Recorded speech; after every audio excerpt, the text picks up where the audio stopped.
The views and opinions expressed on From the Mouths of Madness are that of the panel and not of the Geeks Under the Influence Network or their sponsors. Listeners, beware.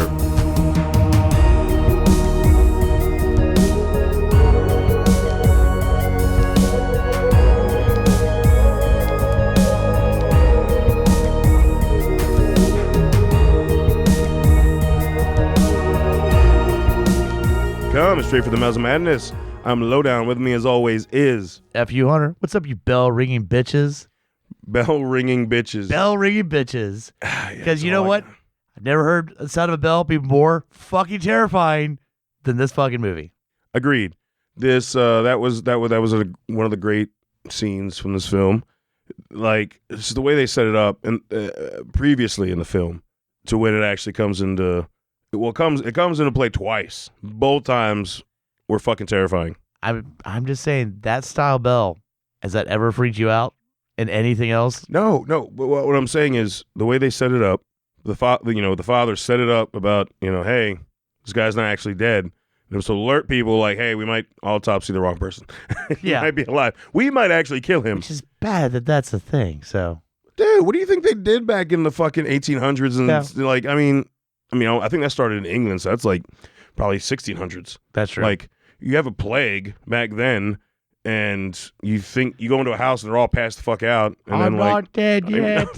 I'm gonna go right to my python. I'm not dead yet because it's true. I'm feeling better. Ring, ring, ring, ring. God damn it. So, all right.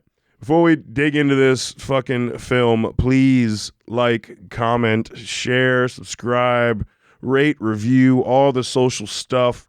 It really helps the podcast out, and your madness boys appreciate you. Give us that feedback. Give us that feedback. Give us that love. Yeah. Or hate.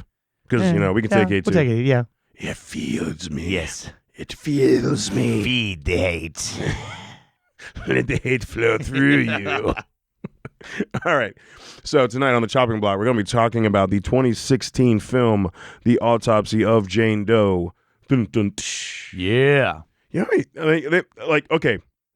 They picked that title, which is an awesome title, but it's also like, how many of those they have a year? Like, Autopsies of Jane Doe. Oh, like, yeah. No, you know what I mean? Like, it sounds like a random, investigation network show. Like, yeah. Now we have The Autopsy of Jane Doe. And they, break down everything. Yeah. And here's the problem. You know what? It took me a while to catch this movie because of that. And just the title, I was like, okay, whatever. And it wasn't until I actually heard some feedback, and then I saw who was starring in it, and went, oh, this is an actual, movie I should check out. I thought it was if you're on, especially on Prime, man, the suggestions are like, here's some good shit. Here's some crap to go along with your good shit. Yeah. And it's hard to tell sometimes which one is I see, because I watched this movie, you suggest this. But then sometimes because you like the killer movie, I put this, and it's like a dog shit. Well, that happened with this. Like, after this movie ended, in my recent viewing, it was like, next up, The Exorcism of Floggy McGee. I don't know. Yeah. Something like that. No, I don't want to watch this. 30 generic-ass exorcism movies. I don't want to watch this. Exactly. And this was not an exorcism movie. Fuck you. Just because, you know what I mean? Like, this isn't an exorcism movie. If you're going to have anything pop up when you're done with this, it's got to be the fucking witch. That seems to me would be the most hey, if you liked watching this, how about some kind of even sadder fucking Tales of a Witch, all right? So, but I'll just say, again, the title just threw me off, but man, once you dive into it, the casting is fucking... the 12 people in the movie? Right. But including extras, there's 12 people. You got motherfucking Brian Cox, right? All right, Brian Cox is a beast, right? That motherfucker brings it every time. Dude, says he was Strucker and fucking... I was about to say, when the fuck... dude, when he shows up as Stryker in X2, you're like, oh. Plus, you know what he did before that? Way the fuck early. He's OG Hannibal Lecter.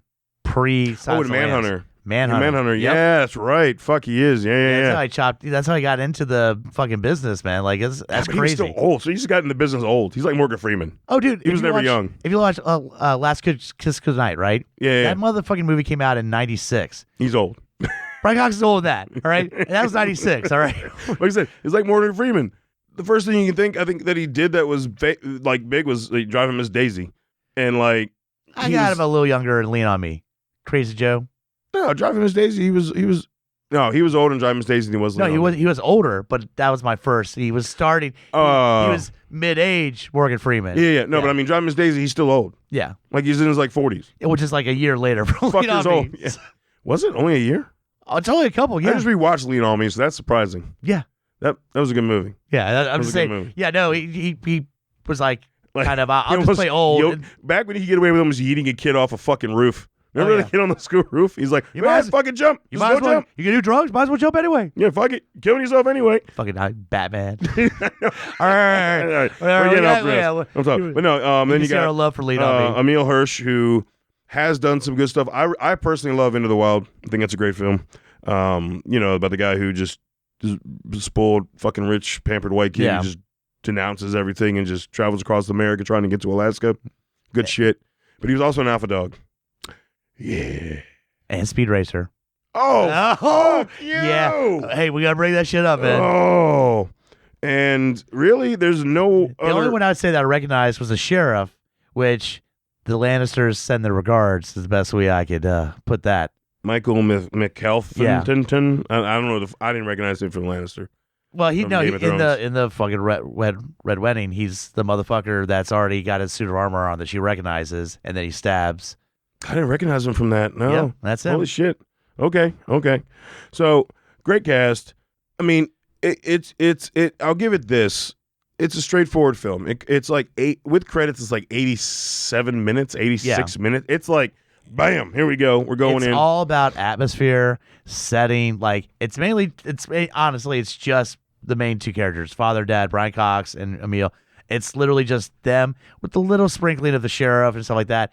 But it's all about the atmosphere. It's all about going into the autopsy of this person they found at the basement of this house. I was going to say, we got a murder house. There's a murder house. There was like 4 people dead upstairs. You roll up there. They roll into the basement. It seemed like every and there's wall this like half was covered. dug up. Every wall was covered in blood splatter. Like shit went down, and they're like, "What the fuck happened?" And then like in the basement, it's weird. Like I don't know why they were digging through the basement. I guess they had a sensor that found something, but they had as they dug down, they found this presumably dead naked woman. Well, it makes me feel like somehow she, as you follow the movie later on, but something happened that made someone curious to dig into that basement, and as soon as they discovered her body, then she said, "Okay, it's They never explained the original setup. That's the way I feel like is somebody was like, "There's like a sound, or I hear something, or something's happening." Oh, she was using the brain waves, and and they dug her up, and as soon as she appeared out of in the ground,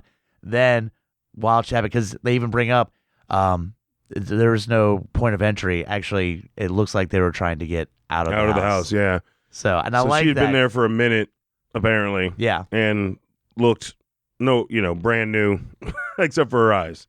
Yeah. So I got to give it. This movie, it's still gory for being. I mean, it's because creepy the first thing you see this burnt dude getting all his organs cut out and weighed. Yep. And you're like, and his brain. You're like, all right, cool. All right. I didn't. You don't expect this. Practical effects all day.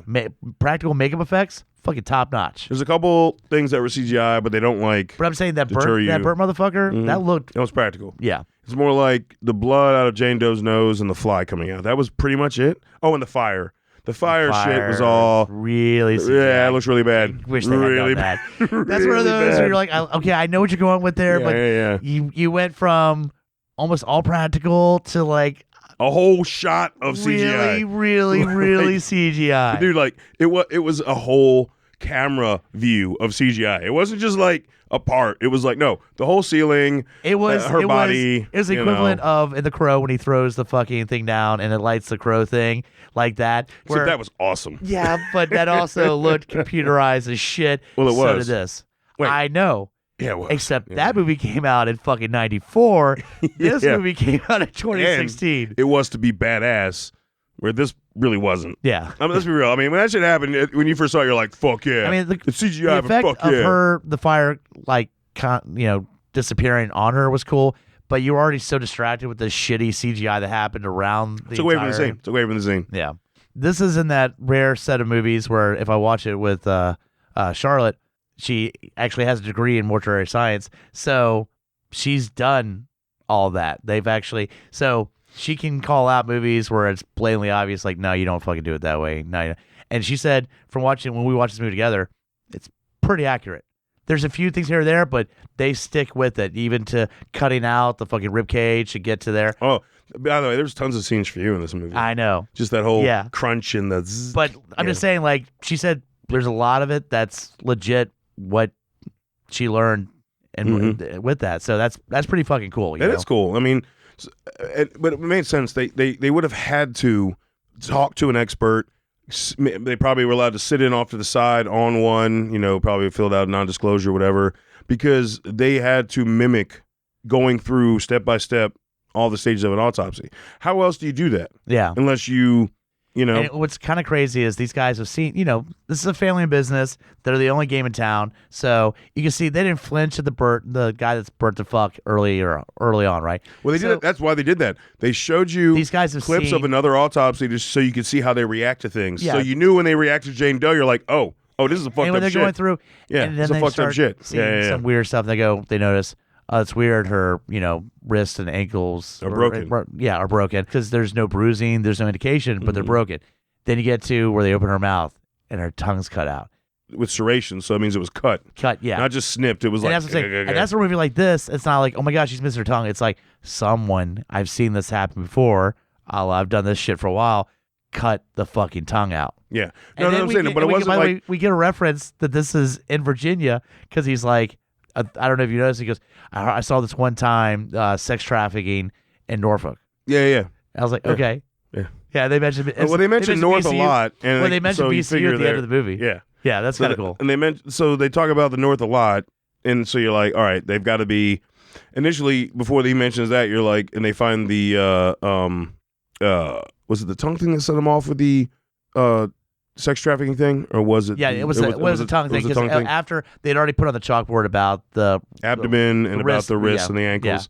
What pops up? It's some small town in Virginia. Like I feel like it's somewhere kind of made up town. It's made up town, but somewhere in the I guess I would say east of Richmond, somewhere in that area. Mm-hmm. So and they go through. They show you that, and then they find the blackened lungs, like she's been inhaling smoke and like all the stuff that now they're like makes it confusing as well because like he literally says. Lungs like this would be someone that her whole skin should be like 3rd-degree burns, like the guy we just saw. Yeah.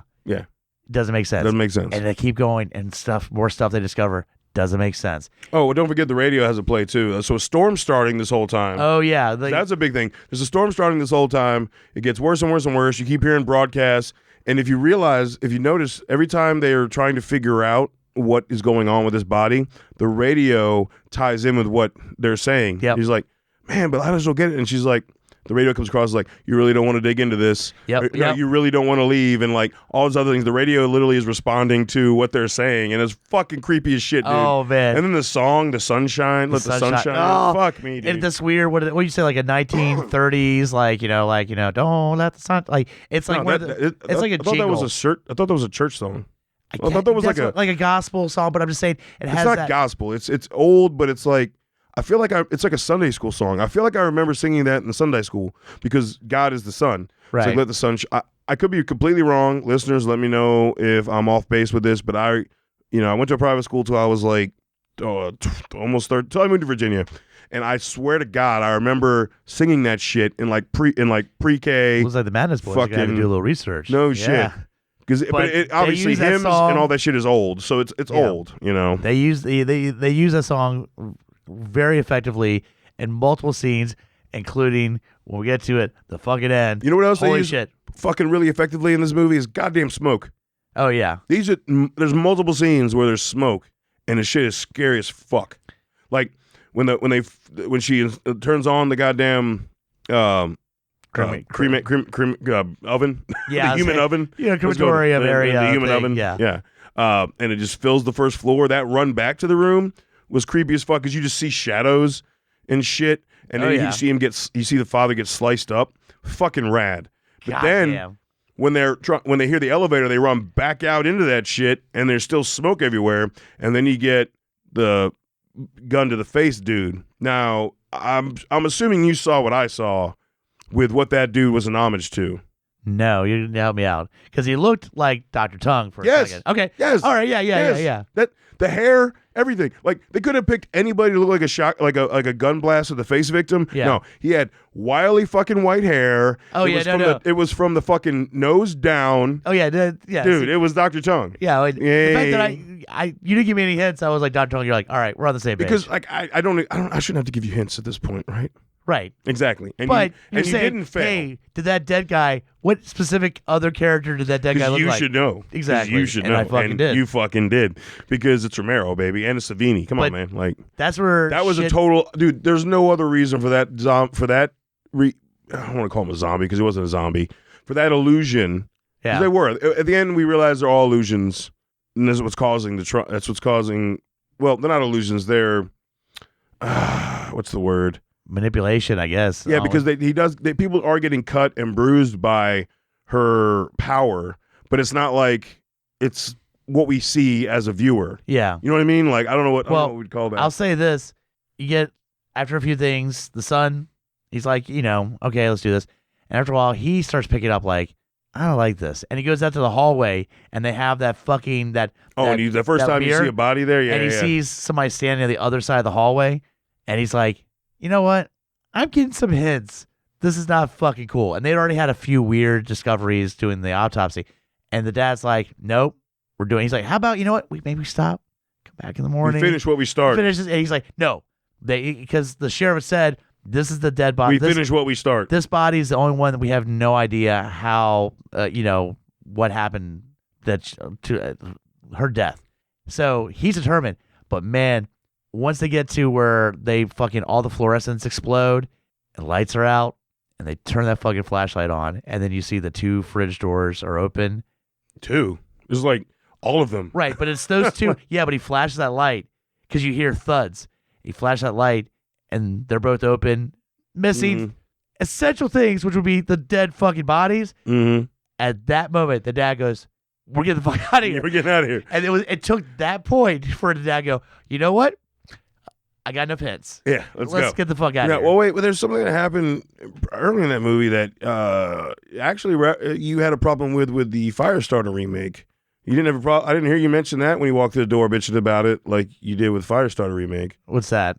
Well, there was a cat that got burnt in the Firestarter remake. We literally witnessed the cat with his neck getting broke. Yeah, but like physically saw the cat. Actually, it was an act of mercy. It was actually an act of mercy. Okay. If they had taken the cat and thrown it still alive in the fucking oven, then yes, we would have been at Firestarter level. But the dad mercifully says, you're in pain because the cat gets fucked up, a la, pretty sure Jane Doe had something to do with that. Yeah, but what? Like, what could she have done to the cat in a fucking... Who knows? Dude! What attacked the dad that made him so he's fucking like... Oh, you didn't catch that? You didn't catch that quick shot? There's a quick shot where he's looking up and you saw the eyes and you saw black, like, demon skin. And the sheet on the shower curtain, right? No. Like, when the attack happens...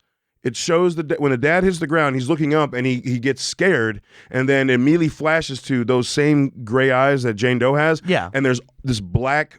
It looks like charred skin, but it's like enunciated. It's like black demon skin behind those eyes. Well, so it's like some sort of an embodiment of, because witches channel demons, right? Yeah.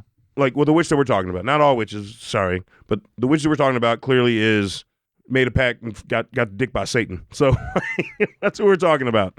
The whole Sabrina thing where she's got to like take some Satan goat dick. And that's kind of what I think might have happened to old Jane Doe. Yeah. And but there's a conversation about that too that happened in the film. But anyway, clearly that's what happened to the father in the bathroom. Yeah, the son sees the silhouette, but you get a shot of just the eye part. Right. Kind of like Rosemary's Baby. Yeah, I love Rosemary's Baby. No, I remember that. Yeah. I'm just saying, when you said, how did the cat even get fucked up? I don't fucking know, man. She can do whatever she wants, man. Yeah, fair. They literally make you believe up to that point where the dad comes out with the axe that one of the corpses is about to come into the elevator, so the dad pulls out that fucking axe. Oh man. Oops. Oh, it was Dr. Tongue. It was Dr. Tongue. Dr. Tongue. Oh, Dr. Tongue was ready to come at it, and Dr. Tongue up till the axe fucking makes contact with the skin. Then goes up, dead girlfriend. and that's why Whoopsie. that and going back, I think that's why you saying manipulation works the best, because she utilized things that she could and then manipulated what you saw. Yeah. But at times, the things that you saw were actually what happened. Like I said, going through the smoke, the lady with the sewn up eyes and mouth did cut him, because when you see him again, he's got cut marks. Oh no, he's cut. Yeah. And he's also bruised from the demon thing. When I love when they They killed the decide, poor girl. That was fucked up. It was an axe to the goddamn neck, bro. they're like, all right, you know what? We're gonna die unless we can figure out what's going on, solve this fucking mystery. Okay, So this they is get where the a movie kinda brain fucks with me. sample, This but they is- get the brain and sample. it's right? alive. Yeah, And it's alive, and then they're like, okay, what the fuck do we do See, this is now? where it fucks with me. This is where it fucks with me. I paused the goddamn television. I did not see Leviticus in that shit at all. Yeah. Did you? When he flipped it, Yeah, you when can he's- kind of see it. But it is a very quick, like, oh, it says Leviticus. That's why I paused it. Yeah. You know, they show it twice, because he folds. He's like, "What the fuck?" And he shows it up close, and he's like, "Dad, come look at this," because da da da. And then he reads it again, and it's up close. I'm like, "Hey, I don't see that," but okay. I'm going with it. And then, of course, it's the passage that talks about blah, blah, blah, witch. And Yeah. you're like, oh, she wants everyone to have, she wants her revenge, and da-da-da. And I'm like, look. We can't say this, by the way. The characters do try to get the fuck out. And because of Just the too late. storm, because of, quote, quote, the storm. Oh, yeah, we'll get to that. Yeah. Yeah, we'll but get to that. The power's out, so the elevator doesn't work at some point. So they go through the spiral staircase, and there are storm doors. They actually open it and see there's a tree on the door. Yeah. The dad physically But opens I it. do appreciate that He it's says, not the like, old sycamore is falling.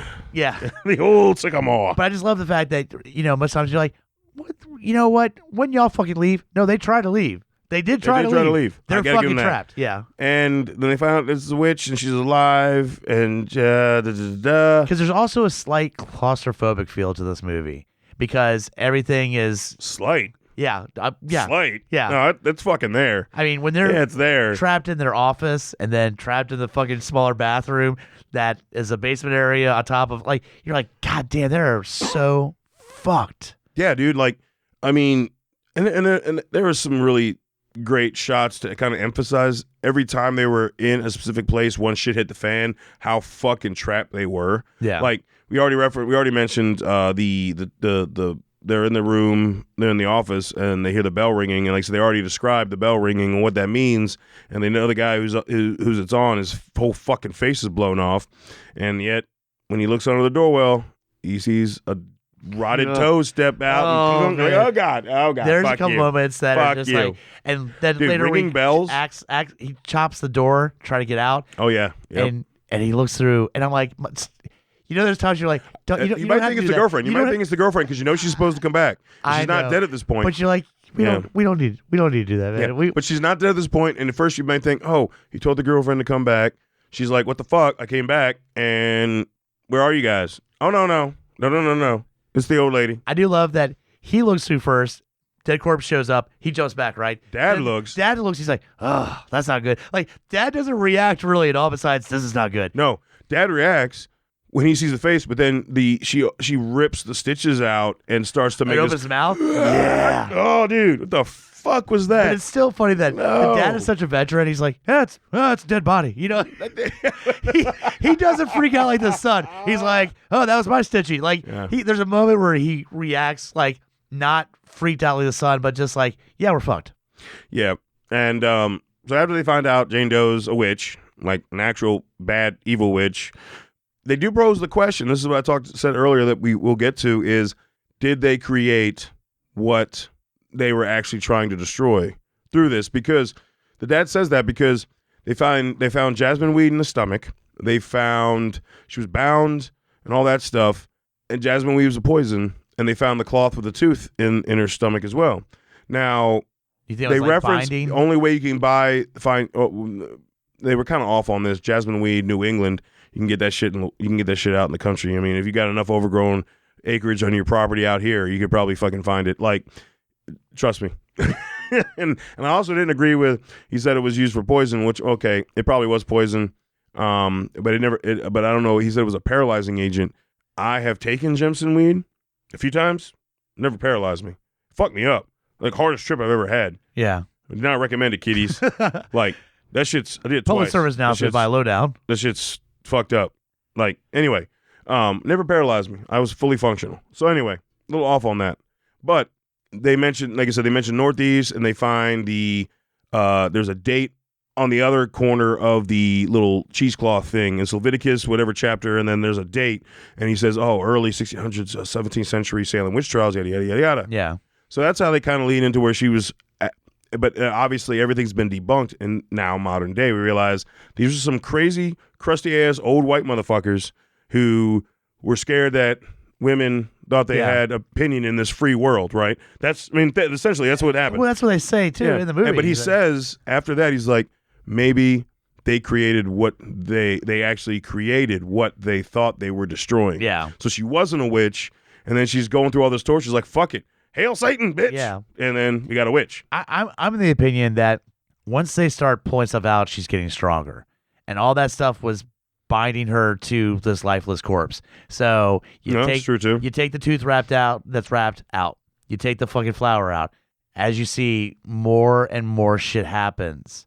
Now, I guess that wouldn't explain the first house they discover her in. So, but I'm just saying, like, it seems she had to be pretty powerful to fucking entice somebody to dig her up when she's like, literally, she was pretty much like 4.5 feet deep. Well, she's doing head games, but there's more and more attacks as more shit happens, So, but Dad's like, you know what? He's like, okay, save my son. I know what I need to fucking I will do. ease your pain. Oh, Let's God go. damn it. All With right. transference. Let's go with transference. So that's still kind of. It's still kind of iffy on that. Like you physically see the transference happen. Like her lungs start to rebuild, her eyes start to get clear, taking on his eye color. You're really not gonna go with the first things that happen, really? Do you want me to? You haven't. I was trying to give you a break. I already fucked with you once.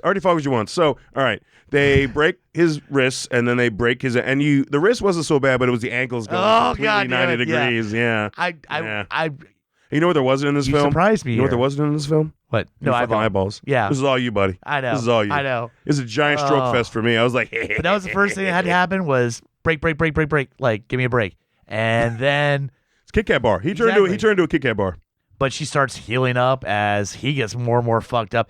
And you can tell all the shit they said, like, this is the most amount of torture I've seen a human body go through. Yeah. And you see now that he's experiencing as she's getting better, and you're like, and he's like pointing to the knife. Please like, kill me. Please. Fuck this. For the love of God, kill me. Yeah. Because right he's to like, the heart, too. I'm sacrificing myself. You'll let my son live. She didn't. God damn it. She didn't. And this is the fucking ending that just topped the fuck off. Is right after it happens, it's daylight. It's like you get the impression it's daylight, and you hear banging. The radio, we know. Wait, hold on. You hear banging. Yeah. Oh. Right. God damn it! You hear banging, and it's the sheriff, and he's like, "We're moving this tree now." He's like, "Okay, come on up," and you see him go up the spiral case, and he's like, "Okay, I can't open it. Can't open it. Go ahead and open. Open your heart." And then it goes into the song. Holy shit. Dude. And so great. That transition from open the door to open your it's amazing. And he goes, "Oh, fuck me." He thought I'm free. My dad sacrificed himself. I'm fucking free. And that song, that transition, and then God damn it. That was amazing. Then he looks over the he hears the elevator, looks over the stairwell, nothing's coming, looks back. There's his dad's imposed corpse in front of him, breaks through the already weakened banister, crunch on his neck. And what was awesome after that is the radio never stopped. You see the power come all the way back on, right? Technically, it never went off.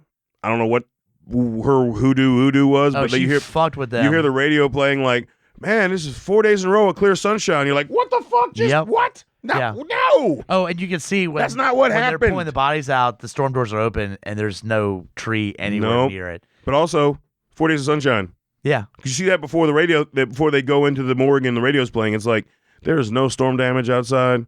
Fucking A. And yeah. It's all, she all set that up. The greatest part was when he's riding to the next county with Jane Doe's body, and he's on the phone with his, I guess, girl or whatever, and like the radio is playing something, and then it turns on to sunshine, let the sun shine in, and then they pan all over the body, And then you go to the toe, and it says ding-a-ding, and it just twitches, and the bell rings. I'm like, that's fucking sick. Smartest character in this entire movie, the fucking sheriff. Because he was already sketchy about it when he went to the first house. And then once he walks in, get the fuck out of my county. And he said, you know what? Get the fuck out of my county. Where do we go transport? He's like, I don't care. Just get it the fuck out of my. You know what? I don't know. Send it to VCU. Yeah. Yeah. Where's our sequel, guys? Yeah. Where's our fucking Richmond sequel, all right? God damn it. Oh, dude, in a city? What? Oh, yeah. man. Oh, man. Well, a whole hospital worth. Oh, could take place in MCV? Oh, dude, where they have 24-hour staff? Oh, bro. Please, anybody, somebody? And I know where the morgue. I know where the morgue's at in that hospital too. Oh, dude. I'm just saying. Yeah. I'm just saying. All right. So that wraps up us talking about the autopsy of Jane Doe. But before we give you our final verdict, take a listen to what is happening in the GUI network. In a world with too many reboots and remakes, two men will stop at nothing to make it even worse. Join Mike the Hobbit and Tandy as they play by their own rules while pitching new takes on some of your favorite and least favorite films and TV shows. What podcast would dare to bring this upon the world? This is Smack My Pitch Up.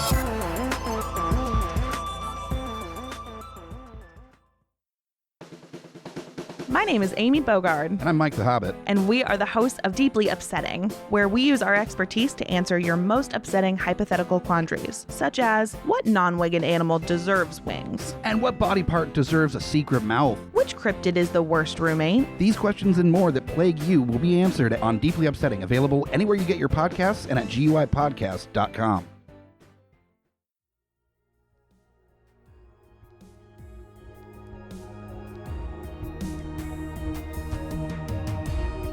Coming straight from the mouths of madness, I'm Lowdown. I'm FU Hunter. Do you love horror? We fucking do. So this is a podcast dedicated to all things in cinematic horror. We're talking movies, television, composers, special effects artists. We're going to fucking cover it. So if you love horror, embrace the madness.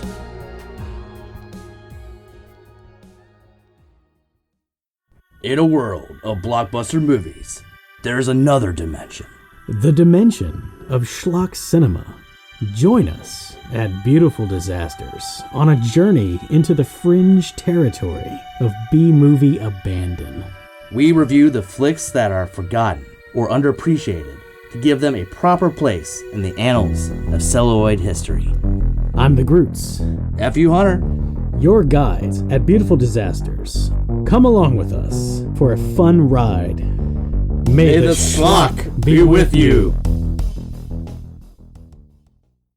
All right. And remember, you can find all those shows at GUIPodcast.com, as well as on our links tab. You can find our link to our TeePublic page where all the merch is for all the shows under the network. Get some cool shit. Get some at a minimum, you always say stickers and magnets. Stickers and magnets are always fun. Summertime, you can get a sweet-ass Mouse Madness tote bag to put your beach shit in, you know. You can. Yes, actually, you can. Yes. Yeah, I mean, it's practical use. Actually, I've given a use for the tote bag as opposed to just bringing up the tote bag. Yes. Yeah. I like that. Yeah. That's very mature of you. Yeah, see? Beach blanket, shit like that. Yeah, right in that mouse bag, all right? But yeah, so we would totally love to see people rocking any GUI network merch. I don't give a shit what show it is. We would all recognize it. We would all love every second of it. So thank you. And now, yeah. I think it's pretty obvious. Yeah, no shit. Like we tried to poker face that, but I tried to. Your bitch ass. I don't care, man. Couldn't fucking. This passes the chopping block. This fucking thing flies over the chopping block. I mean, literally in the movie, she survives the chopping block. Yeah, literally, she survives the chopping block. There's some movies that you watch it and you enjoy the first time, but the rewatch, man. Oh, you rediscover it and you pick up on some of the cues you might not have missed that you might have missed. I enjoyed the rewatch more than I did the first time. And I loved it the first time. This movie was already pretty top notch. Yes. Watching that second time, oh buddy, it moved up my rankings. Oh buddy,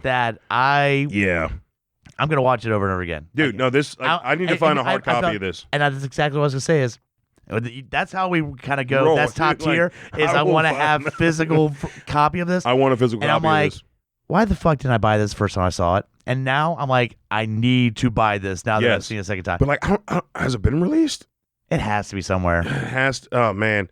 It's IFC Films. So it's got to be. It's got to be. But no, I want a hard copy of this. I want that shit on my fucking shelf. This movie. This is definitely one of those. This is horror, folks. This is one of those movies where I fucking jumped maybe before. I know 3 times. I want to say maybe 4 times. Yo, that doesn't fucking happen. Well, anybody that does trust our opinion, you can kind of pick up on the passion. We like there's shit we still didn't bring up in this movie that happens. Yeah, we didn't want to make it an hour-long episode. but There is shit in this film that it's so well done, and it makes it obvious. What's our first episode on? Scary Stories, right? Telling Dark, yeah. Same director. Now imagine if he was able to go hard R with that. God damn it. Right? Motherfucker. Urgh. Anyway, all right. So thanks for listening, folks. Make sure to check this fucking film out. Right now, it's like I said, it's streaming on AMC Plus, which has IFC, and you can still rent it or buy it, another thing like Vudu and like Prime, but fucking definitely check this shit out. Until we talk to you again, embrace the madness.